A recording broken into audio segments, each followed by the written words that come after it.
No, it's nothing to do with the family members. The family members haven't got a clue. They're fake phone calls. They copied the voices. Oh, they're fake phone calls. That's going on the planes. So in other words, they're gassed, and these people said, "Okay, I know that this person is going to call. So what I will do, and we've never met them. They bought the tickets 4 months ago, and we're going to have recordings of their voices that sound just like them." Absolutely. Do you know how crazy? Do you know what? Do you understand how crazy that sounds? Yeah, I do, because people... Well, if you did, you wouldn't be saying it.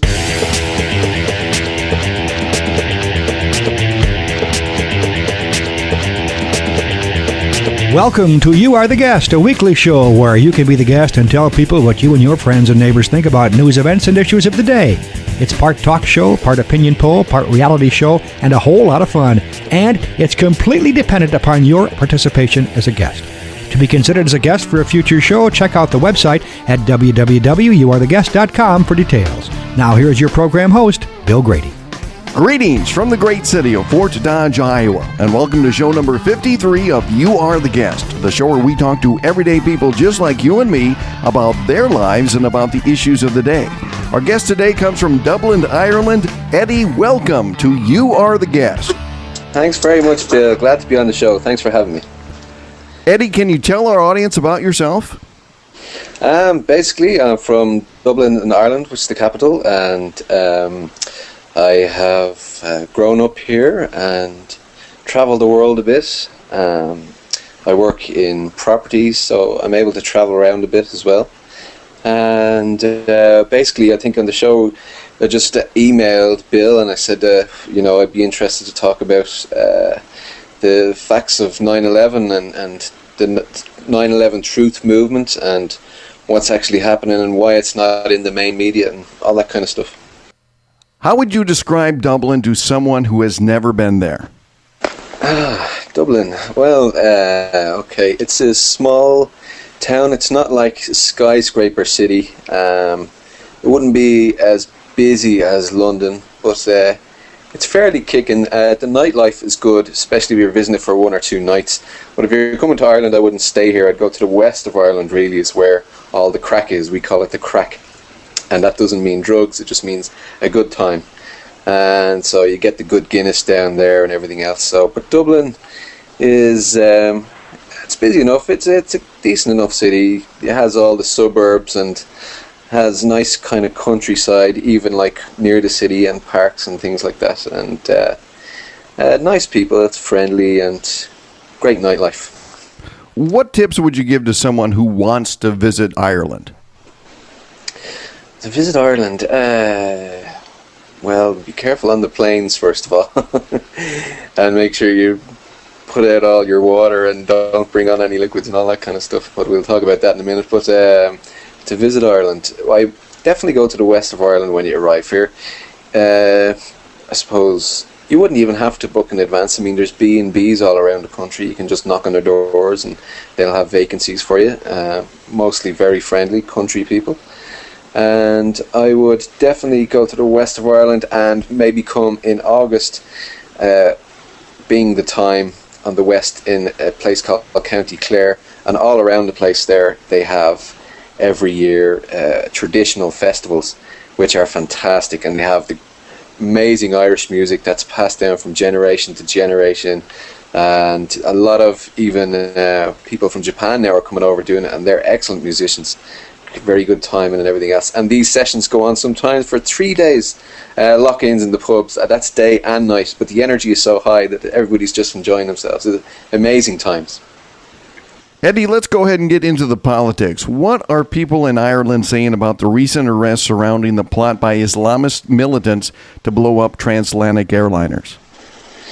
Okay, well, first of all, I just want to say that I'm not political expert or anything, and I don't even watch much of the mainstream media that comes out, because I know that it's just the normal thing that they're saying anyway, which is the official story, and they always just seem to say that. I don't know why they can't stand up and say what they're thinking, but from the bits that I do catch of it, that's what I do here. But from the average person that I talk to about it, and I tell them what I think of it, and that I think that the people they're framing are innocent people. And, you know, I think the latest thing on it that I heard was that some of them didn't even have passports. Most of them didn't have any plane tickets even booked or anything. So that's the latest news on that. And then you see what they're doing. They're not letting any liquid bombs or liquid any liquid on. Water or anything, even sometimes baby milk, and they're getting some of them to pour them into containers, which are mixing them all together. And I mean, if they were bombs and if they were things they were looking for, they wouldn't be doing that anyway, because that's a serious risk, you know. And even some of the things that could be gaseous or whatever, you know, affect your lungs and all that kind of thing. So it's not what they're looking for. It's a whole thing decided by the government and or the people in power that are behind the government, maybe these global elitists. And, you know, I can just see through. I don't know everything about it, but, I mean, I don't know how people can see through that. It just seems so obvious to me that this is the bare bones, and it seems to play out like a film script. I think within the next 2 or 3 months, there's going to be one hell of a bomb, either in the US, the UK, maybe Israel, I don't know. I think it's going to be either an A-bomb or something terrible, or maybe like you see the planes going on and maybe carrying on with the planes, because they have people going now, they have people on their toes, because the word is starting to get out. And I think what's happening is that this stuff is on the cusp of breaking into the mainstream media, and it has been reported in the mainstream media, but not enough. It hasn't been breaking news. It's not on the front page. You see it in back pages and the bottom of a page, and you know, it's just it's not enough to get the real story out there. And then again, let me ask you this: why do you think these guys were framed? I mean, what is the motive? Okay. Yeah, why, and is the big question. Well, they've probably planned this years and years and years in advance. Who's they? Are you talking about the government, or are you talking about the Islamic militants? When I say they, I'm talking about the global elitists that are behind all the governments. And who are those government elitists? These global elitists are, well, they're known as the Illuminati, or these people. They're basically people that have all the money. We probably don't know their faces or anything. The people obviously on the inner circles would be the guys in government, but I'd say the people that actually make the decisions are further inside, and we do not know who they are. I would say the people we see are pretty much the puppets. That's my take on it. I obviously I don't know. I mean, if I knew that, I'd probably be shot. I don't know, but. So you believe that there's a society that are elitists that are controlling governments around the world? Yes, I do, and I believe that there's. And how are they gaining that control? I think, well, basically you can see all around you that we have these corporate entities, multi-corps and huge companies that are more or less ruling everything, and they're the ones with all the power and all the money, and they have much, much, much more power than you would ever think. They are the ones that actually rule the world. So, and how are they exercising their power? Because if you have power, you must exercise it. So how are they doing that? Okay, well, first of all, they're exercising it by these latest terror attacks, which is basically them doing it and framing guys. Now, so in other words, they're putting the national or in the international governments up to frame these people so they can continue to hide. Is that what you're saying? Basically, yeah. I mean, they're framing these people, so they continue. Yeah, well said. Pretty much exactly that. Yeah, and you know, I know this can come off so paranoid at the start, and I kind of jumped right into it when I just wanted to ease us into it first of all, because, you know, basically you want to go back to where the saga begins, which is the 9/11 theories, and once you go into that, I think the evidence is overwhelming. And I don't just look at the conspiracy theories, quote unquote, of, or inverted commas, of I look at the debunker theories as well, and the evidence just seems to me to be overwhelming on the side that it's a government cover-up. And if that's a terrorist attack from the government, then the rest of them are, all of them are. And what they're doing now is they're keeping us on our toes. They're using these airports and everything else to see how subservient the rest of the population is, and the public, and everybody. There's outcry, and they're just going to keep pushing this, introducing us, conditioning us. You can see it in films that are coming out. They pumped lots of money into Hollywood with all these things. The latest one is The Towers, and then they did Flight 93 and all, United 93, which are complete bullshit as far as I'm concerned. And also this new thing, snakes on planes. I mean, I can see that as someone's after introducing that. It's all to do with conditioning, and they'll bring in hand scanners, the ID cards. That's one of the things they'll be pushing through this, because obviously let's get back to ID cards. What do you mean by ID cards? Well, it basically is the prelude to the chip, and when people are looking into all this and they say, well, this might help us, and this is good for now, and this is good for security, they're not looking to the future of it, which is their main agenda. Their main agendas include depopulation, the control of all societies, and So it's basically the prelude to the chip, which is the ID card, and they're pushing for that now in the airports, that they'll say it'll be much easier to do this, and you'll be able to do everything with it, driver's license, be able to keep an eye on your children, the RFID tags then come in and everything else, and people will say, oh, maybe it's a good idea, this and that. But what's actually happened is it's taking away your freedom. But hold on for a second. With the ID cards in America, we already have those.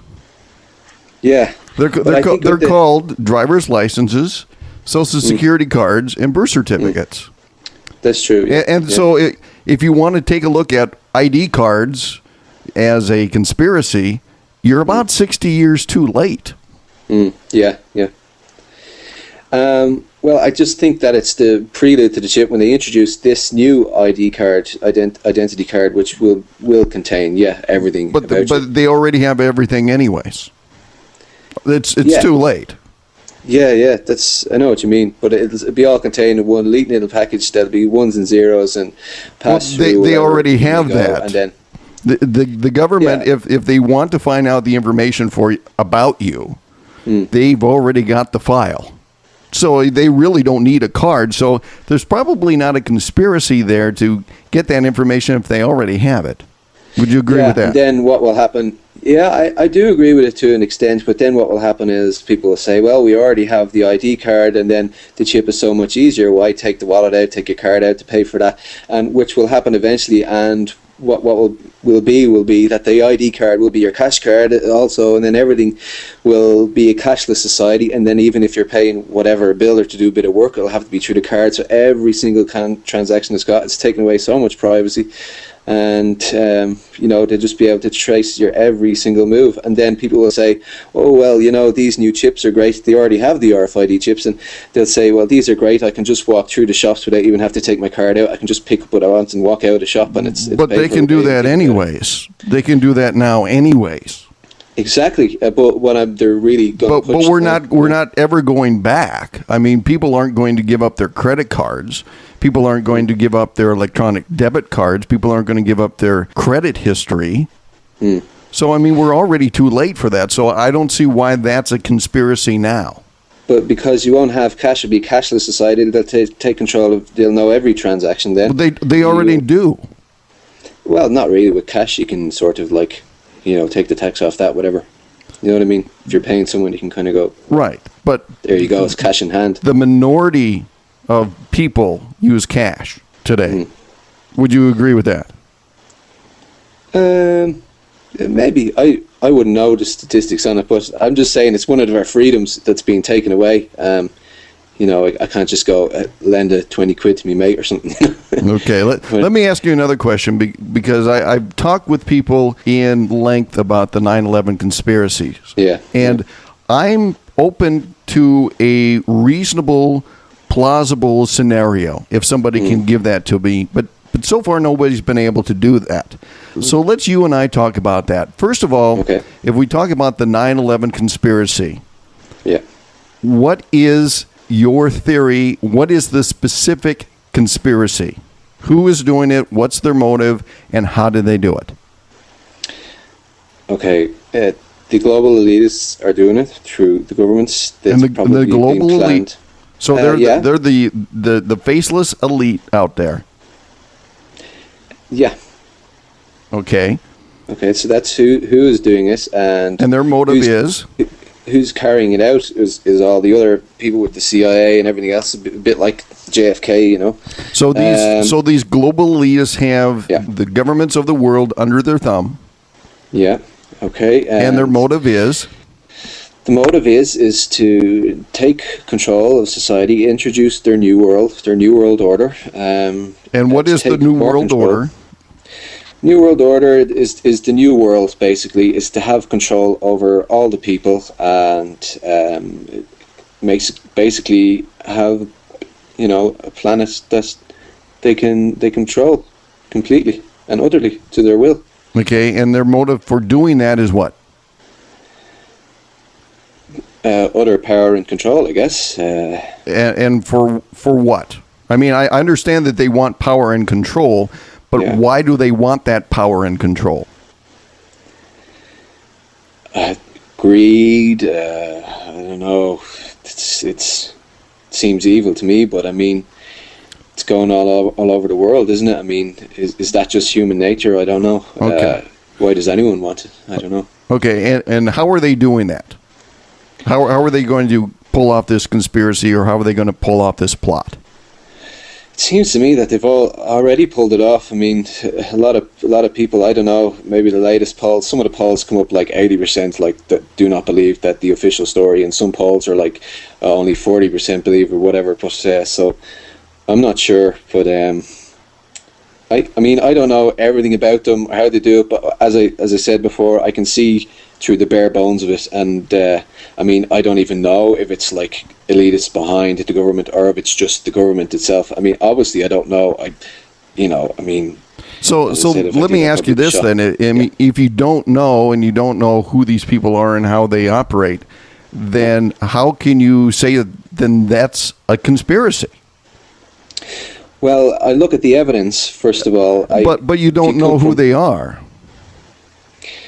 No, but you know that they must be very, very powerful if they control the CIA and, you know, the government and everything else. So, Okay, I mean, so what evidence have you seen that demonstrates that they control the CIA and the FBI? Okay, well... And plus all the other governments in the world that are also in the UN. Well, yeah, in the UN, but I guess it's like... Well, the UN can't do anything. So if they're trying to control the UN can't stop a war between Hezbollah and Israel. So if these faceless elite have control of the UN, they're not doing a very good job. They're probably instigating the war there as well. You know, they're probably making money off it. I don't know. You know, I think the only people that are instigating that war is Syria and Iran. And they don't seem to be in step with this faceless elite. Matter of fact, they want to be the elite with a face. To be honest, I don't know too much about over there, Lebanon, Israel, what's happening. But to make a theory of 20 years or so, but yeah. But to make a theory that this worldwide group of people are influencing the world and trying to take it over, then you have to include all the countries in the world that they have to be in on it in some way, shape, or form. Sure. So why can't they get Syria and Iran on the same page?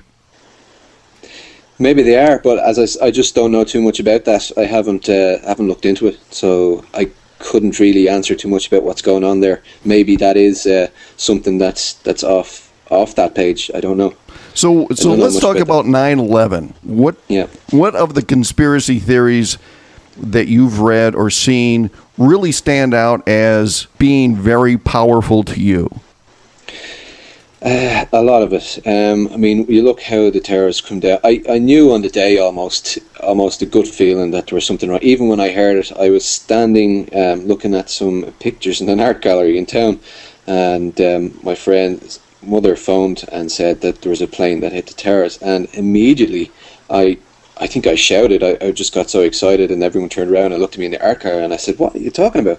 Plane hit the building?" And we were walking on the way home, and I saw on the television in the shop, I saw the second plane hitting live, and immediately I just knew there was something terrible wrong.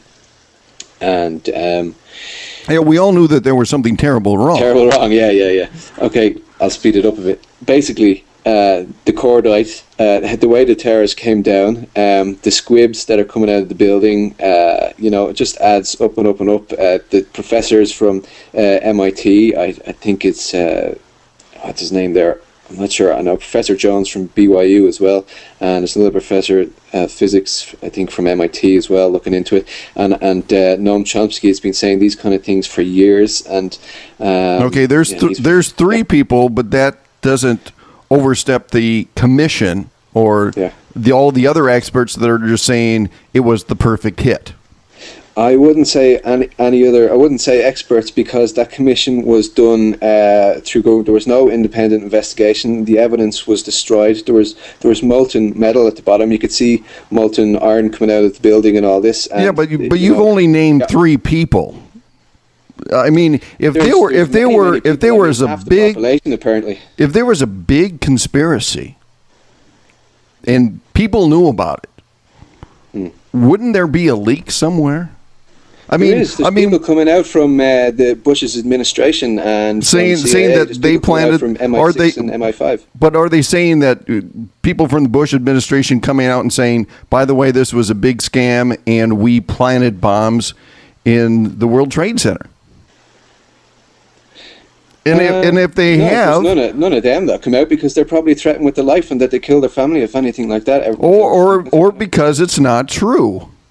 For example, if somebody can come out and talk about being deep-throated in the Watergate trial, and that was a big thing for publicity, then why can't somebody be a hero and tell what they know about this plot? Because to carry out this plot, you need to have people in on it in the very beginning. You have to have them on various levels. You have to have, we're talking about not like 10 people in a room. We're talking about thousands of people. And we're talking about meetings and conferences and coordinating that.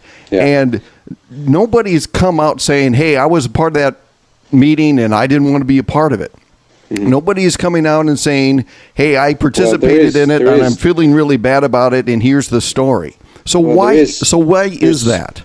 There's people from the Bush administration that are ex-Bush, and they're talking about these kind of meetings. There is people that have come from that have been in them meetings that they were talking about terrorist attacks to talking about terrorist attacks, and then different from planning. Talking about doing the terrorist attacks. So who was the Bush administration person that said we were having conversations about pulling off our very own terrorist attack and fooling the entire world? Who was that person?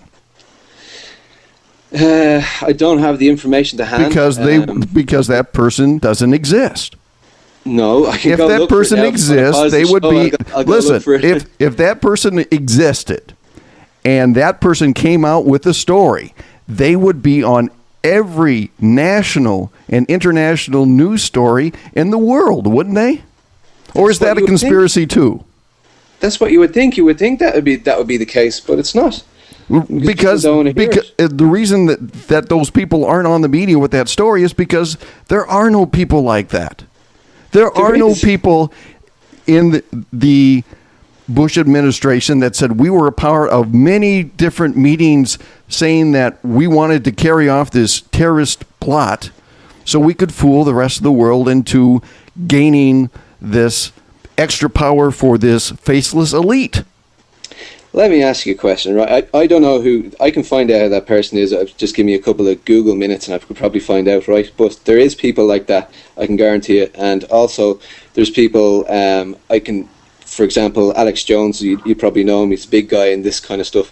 And he predicted pretty much that the 9/11 attacks were going to happen. And when did he predict it? And when did he predict it? About a month and a half beforehand. And when was it published? It was live. It was web stream live, as far as I know. He does these live casts and stuff like that. So he did this on August 11th or No, August 10th? I think it was. It was a month and a half. So we're talking about July. I think it was July. Yeah, it was July. So if he had knowledge or was predicting this, why didn't he let the authorities know about it? Oh, he did, and told everybody to ring the White House and say, "We know you are going to plan terrorist attack. We know there's going to be terrorist attacks, and we know it's going to be you that's doing it." He did. He really did, and he still is. And we're all trying to tell the authorities this, but there's ones in power. What can we do? I mean, they probably have the people that are in these. Like, you see, it's so compartmentalized that they have these people. It's like a circle within a circle within a circle within a circle, and they have these people that are all in these societies. Well, also you've got a lot of people that are calling the CIA and the FBI with information all the time, which just pretty well puts them in goose chases too. I mean, I've been a part of the media too, and I know that for every 10 people that have a credible news story, you have maybe 2 or 3 that just want to send you on a wild goose chase because of their opinions or sometimes their paranoia. Right. For example, if you've got one guy saying, by the way, you're going to have bombed, you're going to do this, a month and a half, I'll bet that there have been probably maybe several calls every week, maybe for the last 20 years, of people making those types of claims. Well, his claims were that they are going to crash planes into the World Trade Center and they're going to blame it on bin Laden. Okay. I don't have any research to discredit that. It's easy. Go to YouTube, type in Alex Jones predicts 9/11. Okay. And I could find out who that guy is from the Bush administration. I can find out everything. I don't have, as I said, I'm not an expert like Alex might be. I don't know how he remembers half the stuff, but he just comes out with it. But yeah, that's my opinion, and I can just see right through, and I'm very passionate about it, as you can tell. But the thing is, like, people so let me get into this box that's like, oh, you're a left-wing activist. It's like, no, science is not activist or liberalist or anything. It just look at the evidence. Like, okay, let me steer me through this part of it. The government had this plot to take over these planes. So were they allowing these people to take the planes over? No, the planes were remote controlled. The planes were remote controlled. The planes were remote controlled. The people were gassed. In other words, we have the possibility to remote control a airplane. That possibility has been there for many years. No, not possibility. I'm not talking about possibilities. I'm talking about the reality. We have that's we have engineers who took the time to go into a plane and install a remote control device to fly an airline. Yes. Okay. Now steer me through this. Have you ever bought an airline ticket? Yeah. And do you buy it the day of your flight, or do you buy it many months in advance? Many months in advance, usually, yeah. Okay, so we've got 4 planes on there, and probably about 400 people total on these planes. Mm-hmm. So these people bought plane tickets. Their loved ones and their friends dropped them off in the airports. They checked off, and then they just disappeared. What happened to those people? What do you mean they disappeared? The pilots went to work that day. The stewardesses went to work that way. From the get-go. I mean, like, that they can override the system, whatever, and then it kicked in. I see. So you had a conspiracy of people that were in the airport hangars installing this equipment that the pilots didn't know about. Yeah, either that or... So there's a conspiracy, in other words, against the airline industry, against their very own employees. Yes. Now, these are the same companies in America that have to abide by EEO standards, that have to make sure that they have a work-safe area. But they've got this plot to say, okay, we need some volunteers that will hook up this remote equipment in our airplanes that our people don't know about, and we're going to crash this into some towers, and you're going to be okay with that. Basically, or if you think of if you think of black operations, the stuff that goes on where you see in films that they can go in and do all this probably the night before the flight. I don't know. Oh yeah, you can. I'm sure you can. I'm sure you can put in a remote control, radio controlled device that will guide a airplane without testing it, 4 planes simultaneously overnight. I think that would be an engineering miracle, don't you? I don't know. Well, I don't know how to do it, but because they can't do it. Well, that's your opinion, right? They've been doing it for years. They've had. But they don't do it. They don't do it with commercial airliners, and they don't install it overnight.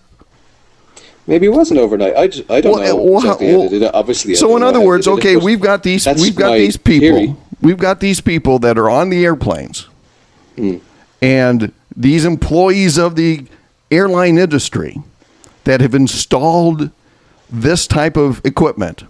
Why don't they come forward? Employees put there by whoever is doing it, right? Or else it's an operation, a serious military operation. So now the military's in on it. So the military is gaining access to the commercial airline industry. And these engineers are saying, who are these people? And nobody's questioning that. And nobody's coming up in the press saying, oh, by the way, the Secret Service came in, or the military elite came in and installed this thing overnight on the commercial airplanes. It's done covertly. Like, they're not going to go in and go, yeah, by the way, everybody, we're installing this remote control system. Is that okay? Like, well, but to do that, don't you have to have a lot of people in on it from the get-go? You would have to have a couple of engineers. Not a couple of people. You would have to have a lot of people. You would have to have thousands of people to be a part of this conspiracy. You need a couple of engineers if you're going to install a remote control. On a commercial airline, what remote control devices are and how they work. I haven't looked into that, and how would you go about installing it? It's a good question. Maybe I will look into that. But the reason why that seems so far-fetched is because it is. I don't think so. I don't think it's far-fetched at all. I think these guys, if you look at 10 years ago, you can find it on CIA.gov, which is CIA's own personal website, and you can find plans on it for 10 years ago that they had a black op operation, which are called false flag operations, that they were going to invade Cuba and basically do this false flag operation, which blames Cuba for being terrorists to them, and so then they will have the ability to invade Cuba because they have the backing and all that.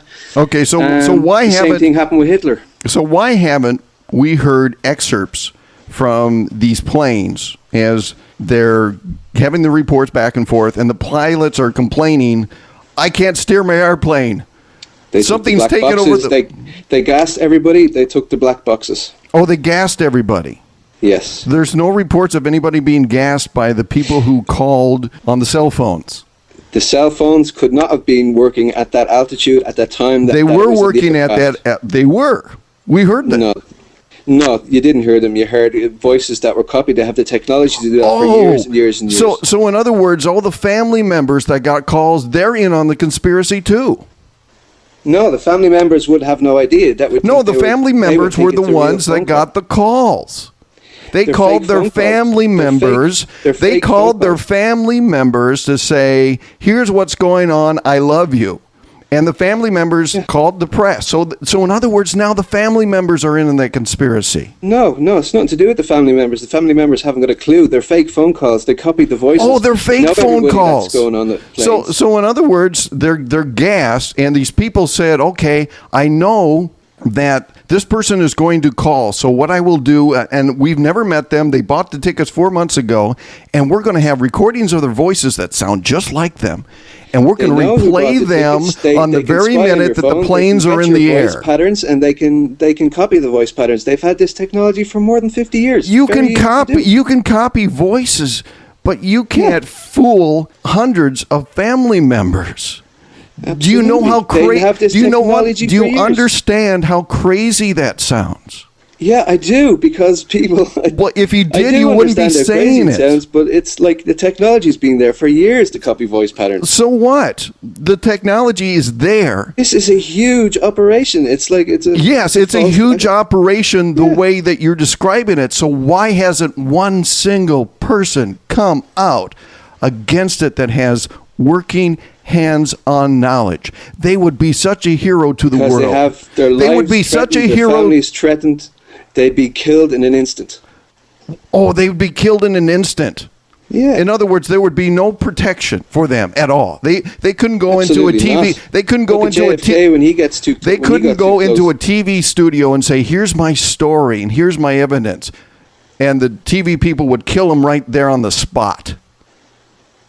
Obviously, the TV people wouldn't, but I mean, later on. So in other words, somebody would then come in from the outside the TV studio and then yeah, kill somebody him. would get him. Oh, somebody would get him. Yeah. So in other words, the somebody that belongs to the mainstream media would just hand over an innocent person that has a story and say, "Okay, they know too much. Either Go that, kill him." or they just debunk him like they do with everybody else, and they just play him down and say, "Well, he wasn't a member of us." Change all his files, change everything. Say he was never a member of our thing and all that kind of stuff. They say he was never employed by us. They could do that. They could do it that way, you know.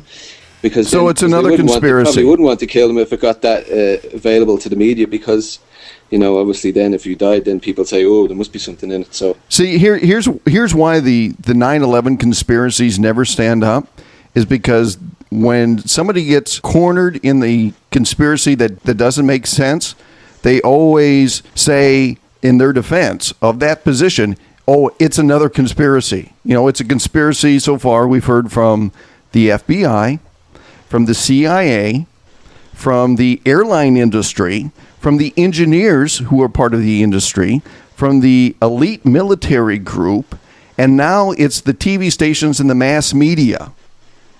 no, I'm not saying that. That's TV stations, the mass media. you have SevNet. If What did I say people are about going to them? walk into the TV studio and tell their story, and the TV studio is going to call them up, and they're going to be escorted away and killed, then they're in on the No, I didn't conspiracy. say that. No, I said maybe afterwards that someone would get him, or else they would. But just then it would be too play him late. down. But the story would be out.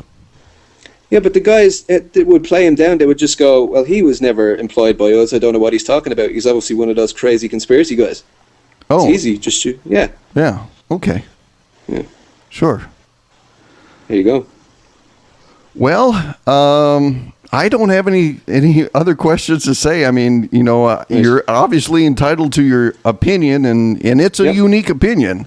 I have to It's take not that. unique at all. I mean, a lot of people No, it's- believe this. It's a huge movement Yeah, happening at the moment. I know a lot of people that you talk with believe it, but No, I in mean, my there's polls circles, happening every day. I in think, my America, and circles, it's usually 50%. It's usually half the population I'm that sharing. do believe. No, I that it's, got to tell you this. I got to the tell you government's this. behind it. That's an I inside found nobody, maybe one person, that seriously considers the 9/11 conspiracy theory. 99% of Americans that I deal with, and I talk with people from all walks of life around the country, absolutely do not have that opinion. They believe the 9/11 Commission. So for you to have this Well, thought I don't that know. 50% of people I talk to do believe it. well, so. then that's an isolated area in Ireland. I'm talking about. No, it's nothing to do with Ireland. You know, Well, people here probably. I'm just sharing my thoughts. Is that the mass majority of people in America that I talk to That you have- talk to, have- okay, but have- do a poll on an international TV station, and you will get the results. You will get the results then. Who believes it's an inside job or not? And as polls have been done, Those on the polls internet, have been it's out a hell of a there. lot more than 50% usually. Right. Those polls have been out there, but those don't always represent what the common everyday person thinks and feels about things. And I'm just sharing part of what the show is about is how do everyday people think and feel about different issues. And those people that I talk to, the average American, don't feel that there's this conspiracy theory like you've said. They've been open to think about they've it, been but very then well programmed then. when they hear opinions like what you have, which is here's what they did, and that's a conspiracy, and that's a conspiracy too, and all of a sudden you've got 7 different conspiracies, which means you've got a lot of people on board with it. And nobody has come out saying, I have working knowledge. That's, I got to tell you, it sounds a little crazy. Well, I think there has been people like that. If you look at, it sounds a little crazy. What he says, and if you see that he's predicted that what was going to happen, and I just think the evidence is overwhelming, including the cordite that brought down the buildings, which is, you can see the blast coming up, you can see the shakes coming off the building before it even starts coming down. That was the base of it going, being blown up. You can see Larry Silverstein 6 weeks beforehand had an unsurmountable, the most in the world ever, insurance put on WT7, which is the third building that went down. So he obviously had pre-knowledge of it. You can see Bush sometimes faltering when he's asked questions about, did you have pre-knowledge about it? And he'll think of it for a while and just go, that's an absurd insinuation, Sure, and there are all these people in on it, and nobody's come forward. And because I think there is people coming forward, I think there is. No.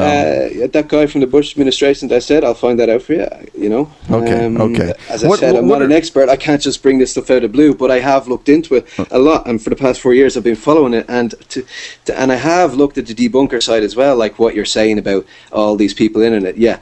That is a point, and that's the point. It's not possible. Well, I take the point, but I think there is people coming out with the information. Well, the world's still waiting for those people to come out, because we would hail them as heroes, and nobody's doing that. Nobody's doing it, and the only reason that you say people aren't coming forward is because that's a conspiracy too, and that's just lame. What are your 3 questions? The whole thing is a conspiracy. The whole thing is if the whole world and the whole thing is a conspiracy. The official story is the conspiracy. That's why they're called conspiracy theories, because we have theories that it's a conspiracy. Right, but they're manipulating people, they're manipulating the public, and they have been for years. And this is their chance to introduce the New World Order. And I tell you what, in 3 months' time, if a large bomb here's the sound of me banging my head up against the desk. Okay, go ahead. If 10,000 or 100,000 people don't die from a huge terrorist attack, which is the government attacking, in the next 3 months, and that as a pretext introduce World War III, then you can laugh at me, and I will be delighted when you're laughing at that stage, and I hope you will be. Okay, I hope I am too. What's your 3 questions for Bill? Okay, well, one of them was going to be, I think, do you believe 9/11 was an inside job? Obviously you don't. Okay. No. So, no, not plausible, not possible on any level. That's fair enough. That's okay. Okay, what do you think the world will be like in 10 years' time? I think it's just going to be more, unfortunately, it's going to be more westernized. Okay. And for the countries that are experiencing that now, like Australia and China and to a certain degree the Middle East, that's going to be a big shock for them. But I see the world becoming more and more westernized as time goes on, because people will see what's the lifestyle is America and will want to emulate that in some way, shape, or form. Absolutely. I agree with you. Okay, does money make you happier? No, money does not make you happier.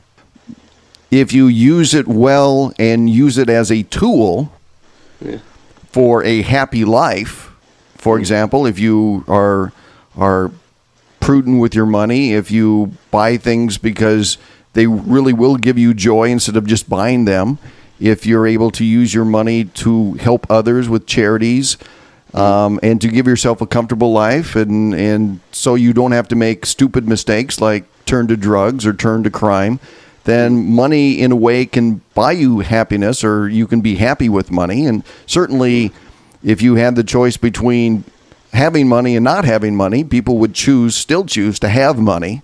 It's just how they use it. And a lot of times people don't see money as a tool and as a resource and just squander it. What's your opinion? Money make you happier? Yeah, I think it does. I think it definitely does, because you can just yeah, as you said, you can help people. That's probably one of the best things you can do, is like, help people. It just gives you such joy to be able to do that. And I think in this day and age, that money is the only thing really that can give you any power to either help anyone, or to get the stuff you need or want, or medical help, or just to be secure in life and all the rest of it. I think it's very important for your well-being and to make you happy. I think so. Eddie, do you want to tell about your podcast and how people can find you on the internet? My podcast it's not really, it's kind of an audio blog. Well, it's kind of a visual blog now, because I do some vidcasting, and it's not really professional anyway. It's very informal, and I just kind of get on. It's a bit of a YouTube moment, really. I just get on and blog away, if you like. At the moment, I did start off kind of as a podcast, daily podcast, but it's kind of mellow now at the moment. I might get back into maybe pushing this conspiracy stuff forward and stuff like that. I might get into doing that, but it's TedPod.com anyway. You can check it out, and you can flame me all your liberal views, or whatever you call it. So TedPod.com, and just talk about life, really, and what I do, whatever. And we'll have a link on our site too. Sure, deadly. You may not realize this, but I really enjoyed our conversation today. No, I did really enjoy it. Now, it's very good, and I think it'd be good to listen to as well. And it was a good match as well. I mean, you disagree, I agree, whatever. So it was good, and I enjoy that you asked me the questions that maybe stump me, or that I have to think about, and all that kind of, because it does challenge me in a way. But it makes me realize that I truly do believe in it, and and obviously you truly don't, but and I do know exactly where you're coming from, that it seems crazy. I do realize that it can sound crazy and paranoid, but all I can say to people is please just look at the evidence. I know we live in a soundbite world, and I can't just give you all the soundbites off here. There is evidence out there, and just please go look for it. Look at the debunking side as well, and just make up your own mind, but go look at it and read. Don't just look for quick fixes and sound bites. The evidence is there. Hey, I'm going to agree with you on that. Let people look at the evidence, take a good peek at it, and draw their own conclusions. So that's wonderful. And I respect your opinion, and I'm glad that we have a forum where we can exchange these type of ideas, without having somebody pull us out of the studio and shooting us. Well, we still have that freedom. We still have that freedom now, but the future is going to be different. I think they're going to be cramping down on this internet stuff pretty soon too. Eddie, thank you so much for being our guest this week on You Are the Guest. Thank you, Bill. I enjoyed it. I'm Barely, and this is the promo for the Barely Podcasting Podcast. You might ask, why am I doing a promo without any music? The last one I did sounded terrible. You couldn't hear my voiceover, my perfect, pearly voice, over the music, so I said, I'm going to do it Spartan. And why would I be doing it Spartan? It's me in my basement just kind of saying what's been going on. How do I look like a fool from week to week? Which seems to happen an awful lot. So please check me out and laugh at me, I guess, at the Barely Podcasting Podcast, which is at www.barelypodcasting.com. Thanks. If you'd like to be a guest, it's real easy to find out how. Just go to our website at www.youaretheguest.com and click Be the Guest for all the details. That concludes this week's edition of You Are the Guest from the great city of Fort Dodge, Iowa. I'm Bill Grady. Thanks for listening.